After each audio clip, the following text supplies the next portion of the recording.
the reality as you and I speak is that the South has ruled for 17 years versus the 11 years of the North.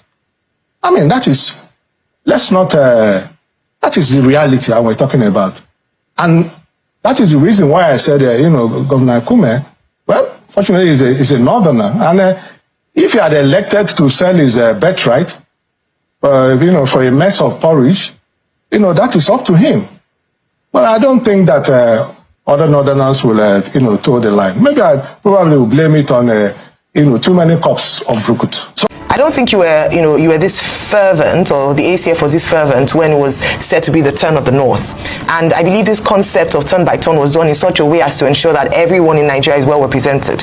Why is it that it's now that it's the turn, let me use the word, of the South, that the Northerners realized that, or at least the ARA Consultative Forum realized that it shouldn't be turn by turn, it should be by who ought to be there. And I want to ask you if you agree with what the National Publicity Secretary of the ACF said. He said that in 2015, and I'm quoting directly, we were sold a dummy of anti-corruption. We were sold a dummy of many things, and people have realized that it wasn't true. Do you agree with this statement that in 2015 you were sold what could be said in his words as a dummy of anti-corruption? Yeah, it's a little better than last time. Okay, I'll try to project my voice so you can hear me a bit clearer. I'd asked you in summary, just asked you questions around why now? Why didn't you express this position when the North benefited from the turn-by-turn arrangement? And I believe that turn-by-turn arrangement came about as a result of making it fair and equitable so that at least Nigeria is represented at that national level. Why now? Why is it now a bad idea? If it was a Northerner that was president, would you be talking this way? And I asked for a reason. I did talk this way when President Buhari was there. No. Rufai, I have facts. Doctor, sir, I deal with facts. I have facts for you. And facts are very hard. In 2019, please let me have them. In 2019, the ACF, Arewa Consultative Forum, declined support for only Buhari, but they said they will support other northern candidates vying for presidency. Yes. So that's why I asked. Now that's the ACF. If it was wait a minute. If it was a northerner that was as president, would you be talking this way? Wait a minute. Yes, sir. Wait a minute. If you want the ACF's position, then you should get the spokesman of the ACF to answer that question. I, as Usman Bugaji, has not made that statement, and I don't believe, and I've made it very clear, that while inclusion is important, I do not insist that a president must come from a particular part of the country, beyond the fact that we should make sure that we prioritize competence, we prioritize character, we prioritize the courage to do that. I think so. Like I asked you the first question, sir. I asked you the first question. If it was a northerner that was president, would you be saying all of this? Because see, you can talk about competence. We all talk about competence. And when you look for competence, there are people in every region in this country that are competent enough to be president, from the north to the south. So it's not a want. I said. No, I'm going to minute. Every part of this country. It's not a want of competence, but there's also an unwritten rule that says, you scratch my back, I scratch your back. The North does XYZ term, the South does XYZ term. I don't believe in that, Rufai. So I'm asking you. I don't believe in scratching backs. If it was a northerner that was president, would you still talk this way? I believe in development too. I'm on your side on development. But if it was a northerner that was president, would you still talk this way? But Rufai, yes, sir. I don't know if you have really followed what I've been saying. During the time of Buhari, I was at the forefront in criticizing the way he was ruling. And in 2019, I didn't support him. In 2023, I didn't even support APC. I made it very clear. So the point I'm making is that, yes, there are people who say the kind of things you are saying, but I'm not one of them. I have my own view. I have my own understanding. I'm a northerner, and I care for the North, and I feel every part of this country should be developed. Otherwise, we cannot have peace. In fact, you have to go global, and you know this very well, that a lot of global institutions are trying to reduce inequality around the world, the climate change, because whatever happens to one part of the world is going to affect the other part of the world. The globe has become a village. So the point I'm making is, let us not continue with this conversation of North and South. Let us change the conversation and start a new conversation about how do we get competent people with character and courage to run this country. Real quickly, before I leave, is it that you will now support an Atiku Abubakar? Do you believe he can get the job done with all these traits and characteristics? Because I know you have closeness to Atiku Abubakar. In 2023, I supported Atiku Abubakar because of all the candidates that came out. He was the one that I thought was going to do it. So you're an Atiku man. Is it safe to say you're an Atiku man? That's my own choice. And everybody has his own choice. And because Atiku will probably run in this election against Tinubu. Wait a minute. You're pushing your man. Wait a minute. Yes, sir. Rufai. Yes, sir. Rufai, listen to me. I'm not an Atiku man. I'm not anybody's man. When I was in ACN, Atiku left, and I remained. If I was his man, I would have left with him. All right. So I'm my own person. Okay. And I don't believe in anybody's man. I believe that people should have the courage of their own conviction. And therefore, I'm not going to be anybody's man. But if Atiku runs again, would you support him, sir? I will support him. It doesn't matter who he is. If Atiku runs again, Hello, say it again. If Atiku runs again in 2027, would you support Atiku Abubakar?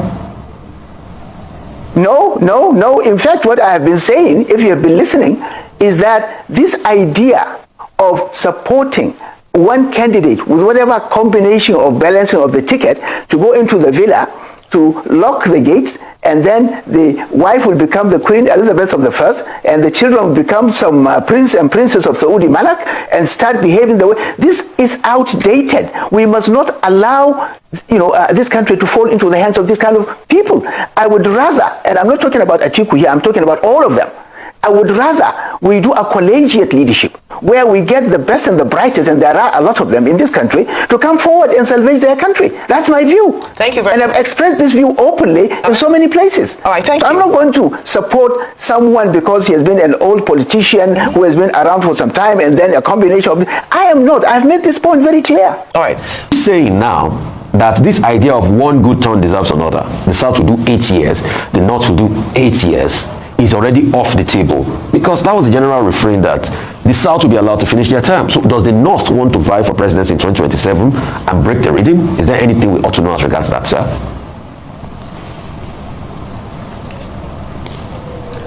Well, Rufai, I think this is a very familiar conversation in the last 25 years.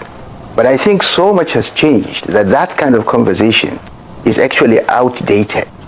Yes, politics is about popular participation. Yes, inclusion is very important. Yes, people need to make sense or have good reasons to be able to participate. But I think what has happened in the last 25 years is the fact that we have tried these kind of models of North and South and this and that, and the country is only going down the drain. So I think it is time to start a new conversation, to start rethinking how can we have democracy with development. We're having democracy with all these things of North and South and East and West and whatever you have, and the country is not developing. If anything, it's actually de-developing.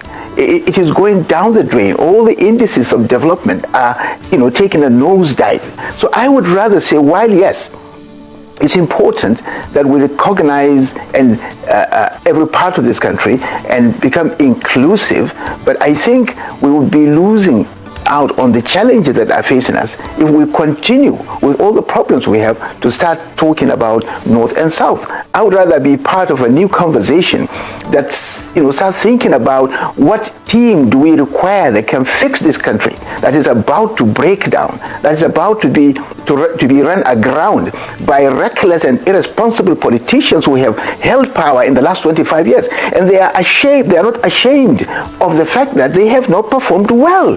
And they are are still talking about, ambitions. Everybody has an ambition to be this, ambition to be that. People are talking about their turn and their turn. And what have you done with those turns? You are destroying this country. We can't continue with these kind of conversations. Yes, like I said, we have to recognize everybody, we have to include everybody, we have to consult, but this should not deteriorate to a level where we start looking at turn by turn kind of presidency, or we start looking at this, or become fixated with this formula of North and South, and some people say, oh, this tribe has not had its chance, so they have to have their chance. Okay, those tribes who have had their chance, what have they done? So is it a tribal matter in the 21st century? Please.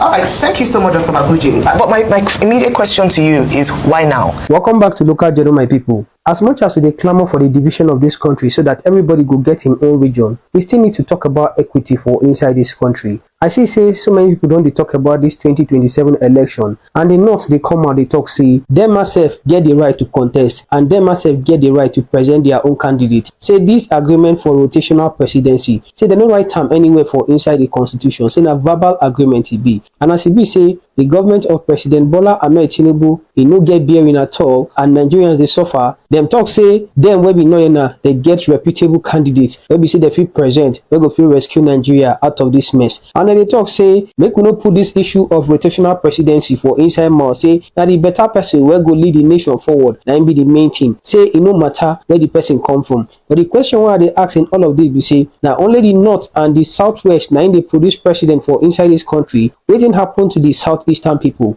These three major tribes, now the tribes will come together. The Hausas, the Igbo, and the Yorubas, now then come together, get independence from the white and the British. Why be say now only the Hausas and the Yorubas now in the rule this country? It's not supposed to be like that. We know say the current government is nothing to write home about because of the suffering when Nigerians they go through as a result of their policy. He don't want to talk say na Buhari na he scatter the government before Tinubu come. No be Tinubu engineer Buhari, no be in support Buhari before Buhari become the president. APC government na APC government. If Buhari government makes sense today, now all the APC people go they claim the government. But as it no make sense, they won't deny the government and detach themselves from the government. As I always talk on before, that tribalism and ethnicity, now go finally nail this country. Nigeria don't they divided across so many lines already. And the situation of Nigeria today, we feel liking now to a situation of something where we say it they sit on a keg of gunpowder. And the honest truth about this country be say if it explode anytime. But this one no be our prayer and be that. So the thing when me and they try talk be say instead of where they go present somebody from the north or be somebody from the southwest, make them present candidates from the southeastern part of this country for the sake of justice, equity and fairness. If we want continue as a country, since we never feel divide, it better make we shun tribalism and make we shun religious fanaticism so that we go fit day together as one for inside this country. So I go play the remaining part of the video so that we go listen to everything where they talk. But before I play the video, if today might be the first time you visit our channel, I beg make you like, make you share, make you subscribe.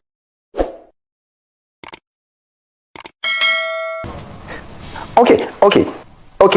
For me, this is not the first time I started talking about it.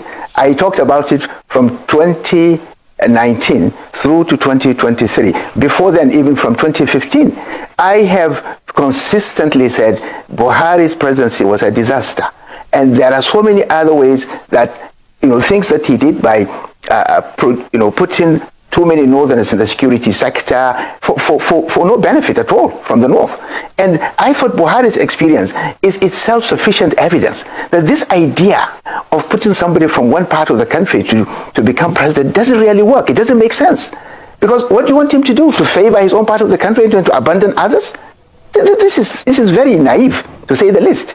So the point I'm making is that you can achieve inclusion and not at the expense of development. One way to do it, for example, there is no part of the country that has any monopoly of competence. There are competent Nigerians among the southwest, among the southeast, among the south-south, northeast, northwest, north central. Why don't you pick those competent Nigerians from the different parts of the country to fix and run your country? Why do you go for people who are barely educated, people who are crooks, people who clearly have no idea of where to take this country, who cannot engage the world, who don't even understand? All they know is primitive consumption and primitive accumulation and very perverse, tastes and consumptions, and just simply running the country down. So if this is why I said inclusion is a very, very critical aspect of governance.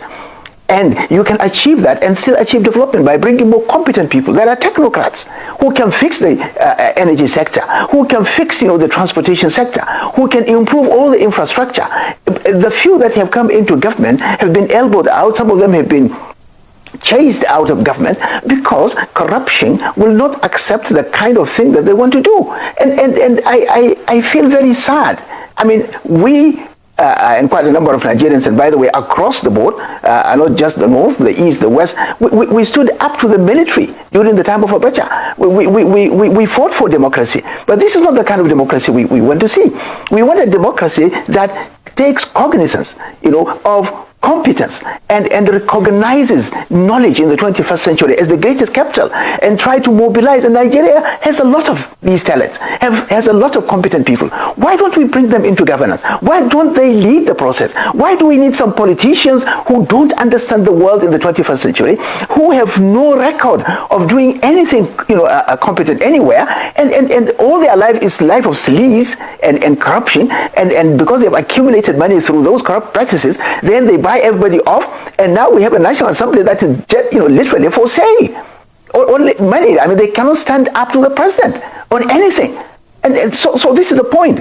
I think we have to change the conversation because we need a new narrative, and we have to be constantly aware. And I keep repeating this fact that 2030, just another 5 years from now, we're going to be 300 million. Already today, we have more than 33 million people on the verge of starvation. These are United Nations bodies that are quoting these figures. We have a deficit in grains alone for last year, more than 30 million metric tons.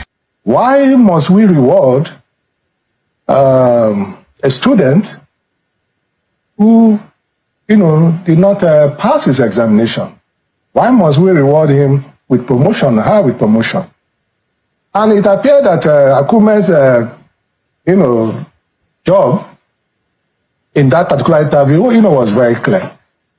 Kidnap, the aspirations of Atiku Abubakar and any other northerner. And that was very responsible of him, to say the least. Is Atiku Abubakar still intending to run in 2027? That is not the issue. But it's an issue, though. It's an issue. No. Is Atiku you can't put the cart before the horse. And listen, which is a cat and which is a horse now? Listen, Seun, the country is at crossroads as we speak. Look at the indices. Look at food inflation. Look at inflation. Look at the cost of doing business. Look at the life of the average citizen. I mean, must we be playing politics with their well-being? That's why I said you can't put, the cart before the horse. We can't be talking about aspiration, but I think it was irresponsible of the SGF who have gone on national TV to, so to say, kidnap, the aspirations, the ambition of, of northern leaders. I mean, he's not qualified. But is it fair to say, after Buhari spent 8 years in office, it is natural for a southerner to, because that was the agitation and what some northern leaders within the APC actually were fighting for. And that was what caused the kind of upset or the kind of ruckus in your party, in the PDP, as to those who believe that how can a northerner, after 8 years of Muhammadu Buhari, succeed another northerner? It is wrong to assume that the whole of Nigeria is either about the APC or even maybe the PDP. If the IGF had put a caveat that he was speaking, what he was referencing, affects the APC, we can understand that, but not the whole nation. Listen, let me even break it down, for you. The 17 years versus 11 since 1999. The 16 years of PDP, the South has ruled for 13 years. The North for 3 years. Under the APC, the North has ruled for 8 years. The South, with President Tinubu, 2 years. By 2027, 4 years. And when you sum all that up, there's still a balance of 6 years. 1 time and a half. The South will rule for 17 years, and the North for 11 years. When you minus 11 from 17, you have 6 years. So when we're talking about equity, you must come to it with clean hands. I mean, there are those who will say this is the course of nature, not according to, nobody wished. I mean, Umaru Musa Yar'Adua was very loved. He was a president that a lot of Nigerians loved. He died in a moment where a lot of Nigerians felt disappointed that they lost a dear president. It wasn't the interest of anyone to have wished the president to have left office in that manner. So there are those, and it was a natural effect by the effect of the constitution and our laws that who becomes the vice president should naturally take over from him. And you know some of the issues that came up in the presidency when the former president was sick. And afterwards, it does look like a pictorial, not a numerical representation of the balance of power. Face of a southerner, and not a northerner comes. A southerner comes, a northerner comes. It was the effect of nature that we had the shortage in the chances of the north. Can you blame the South for that? The agreement, as it was then, with the PDP, about the rotation of power was applied in breach. In what sense? Doesn't matter. I mean, Yar'Adua died. May his soul rest. Jonathan completed his, tenure. That is understandable. But whatever happened subsequently was an application of that particular agreement in breach. What was that agreement? I mean, the rotation, between the North and the South. That the power should have gone to the North? Yes. I mean, there was no reason why the North should not have allowed to complete the balance of the 4 years of the, But Jonathan was, when you say there was an agreement, but Jonathan was planned to run for office. He lost only to Buhari. And if you said Buhari should, if you said that North, there was an argument for the North to run, Buhari became president and it's a northerner. Let's not belabor that argument. The reality, as you and I speak, is that the South has ruled for 17 years versus the 11 years of the North. I mean, that is the reality that we're talking about. And that is the reason why I said, Governor Akume, well, fortunately, is a northerner. And if he had elected to sell his birthright, for a mess of porridge, that is up to him. But I don't think that other northerners will, toe the line. Maybe I probably will blame it on, too many cups of brukut. So that's getting low, please. Is another statement. So when you make reference to him in that sense, I don't think it's fair. Let me say that, do you see that, or what are you inferring that it is the time of the North in 2027? Is that what you're saying? Listen.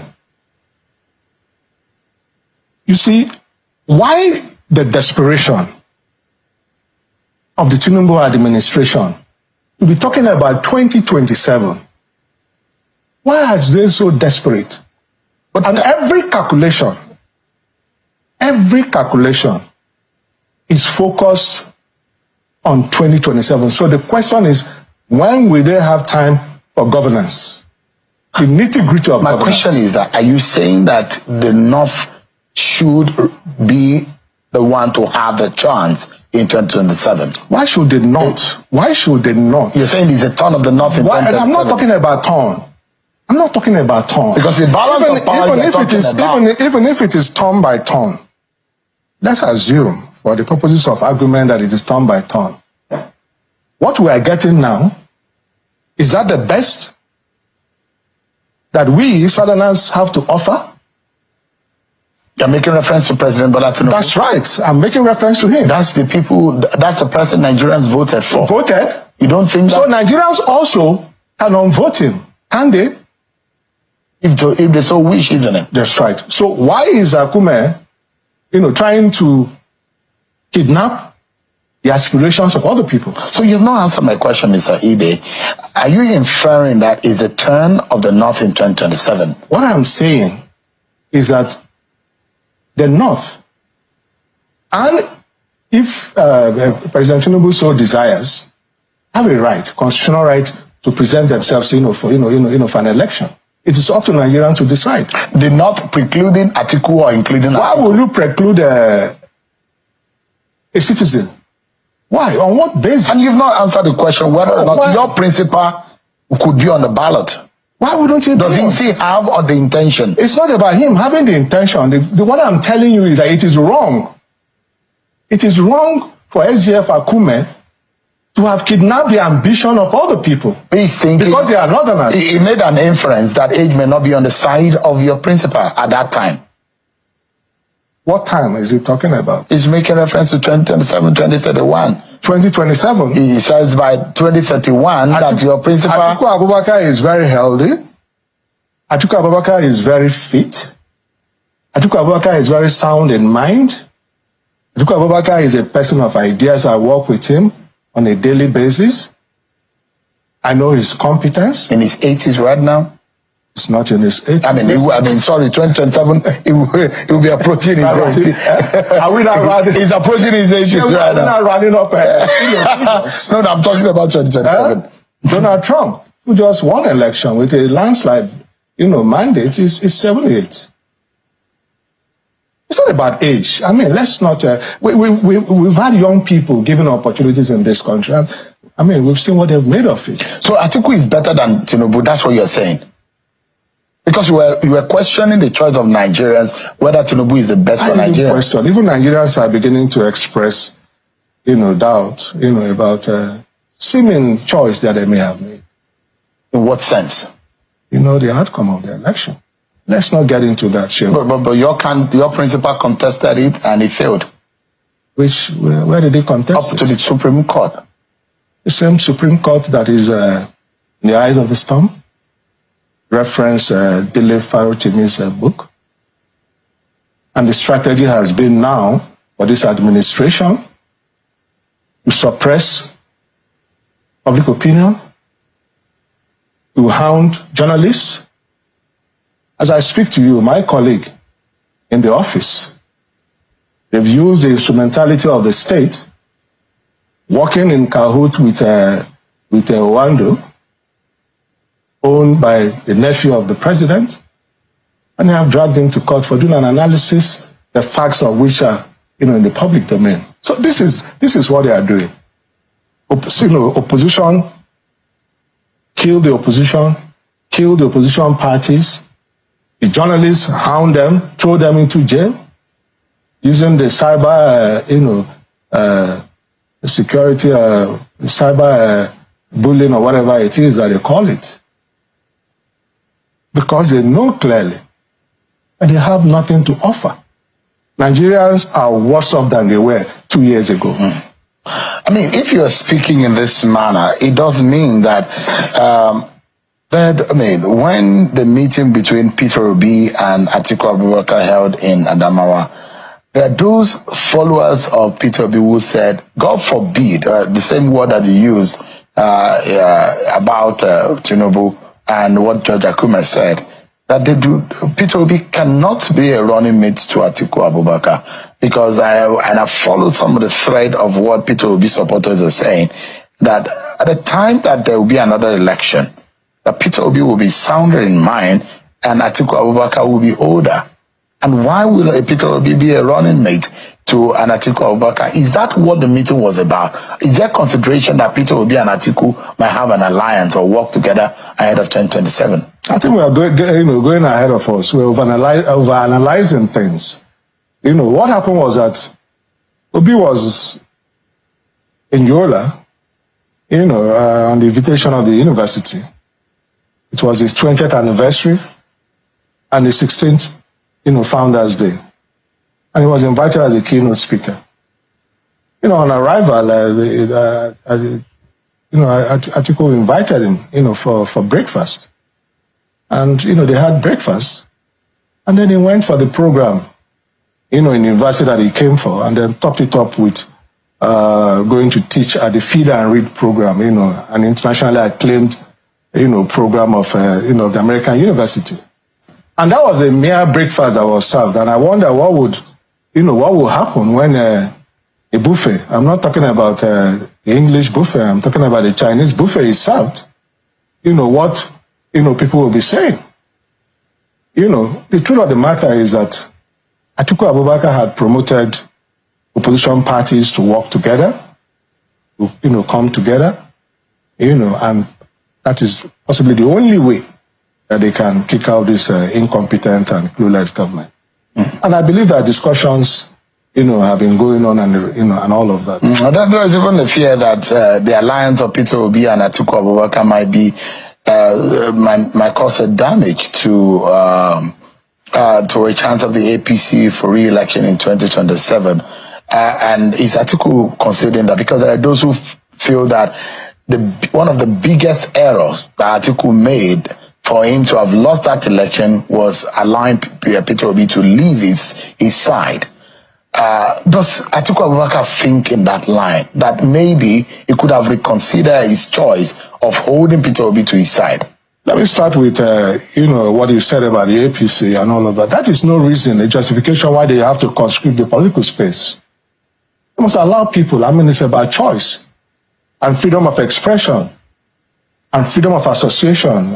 Those are the bedrocks of democracy. It's well enshrined in our constitution. And this government, and its officials, and they need to take heed of that and stop using, the agencies of, of the state to harangue, citizens. Now listen, lessons have been learned from 2023 by all parties, including Atiku Abubakar. And I believe that it is on the basis of the lessons that have been learned that they are moving forward and having discussions with the hope that the same mistake, that happened, where a knife was put between the things that held them together, and whichever way they had gone, Tinubu was was a winner, in all of that. I think they have learned that lesson, and they want to be united as they go forward. Is united mean that they can run on the same mandate? Well, all of those will be things that the discussion they're going to have and all of that. I'm not part of those having that discussion. Is Atiku Abubakar having conversation about some new political movement coming up? Atiku Abubakar is having conversation with all options are on the table. Just for him to be president? Not just for him to be president. But he wants to be president. You're also not being fair to Nigerians when you think that this is about Atiku Abubakar. No, sir. It's not about him. You can be president. If I can be president. I can be president. So if Atiku Abubakar wants to be president, is that a crime? Why wouldn't and I'm asking whether you are his supposed No, but you said... And I said earlier, the voice of politics... You said just to be president. No, I'm asking that Nigerians are deserving better than what we are getting. And they have said that. The last time you and I, talked, I made reference to it. And you were asking whether Nigerians are having any regret and all of that. And so I said, it's up to the things that they are saying. They are feeling the pinch. They look at the cost of living. It's never been this bad, in our country. And there is no hope. The president and his party have said, give us some time. Time? Look, there are things that we are working on. Is it possible to give them the benefit of the doubt that there works? And look at the naira to the dollar right now. Naira is gaining in just less than a week from 1,007 to 1,500 at the parallel market. Could this be some of the signal of what they say they are working on, and it will benefit Nigerians in the end? I'm a citizen, and I shop in the same, from the same, the same market, as you. All the offerings that I get are not elsewhere. But the truth of the matter is that what we have in this dispensation it's an Orwellian state. Mr. Ibe, do you have a feeling that Atiku Abubakar could be perhaps one of the best options Nigerians have to lead this country? Atiku Abubakar has shown competence when he was vice president, claimed. Forget all, what happened as a result of politics, the parting of ways, and the rest of it. Don't forget that the Obasanjo Atiku administration, one of the years they had about 15% GDP growth. It's unprecedented. An average of about 6-7% of GDP. By the time they left, cleared all of their debts. So Atiku is the glory of Atiku or the glory of Obasanjo? It's a team. He worked. He was part of that team. So whatever it is that Obasanjo had achieved, Atiku was his mentor. He had learned some lessons from working with him, and he was going to replicate that, and he will still replicate that. So you think Atiku is a sure bet for Nigeria if Nigeria looks his way? I don't know anyone who has been better prepared. Why has he failed to be able to lead the PDP if he's so good a leader? PDP? The party that looks like it's in shambles right now. The last time I said to you, and I say it again, the PDP has a national working, committee. But Atiku is seen as a national leader of the party. The last presidential candidate. The onus, they say, is on him to be able to fix the party if the party is directionless. Well, I see, restated that the process to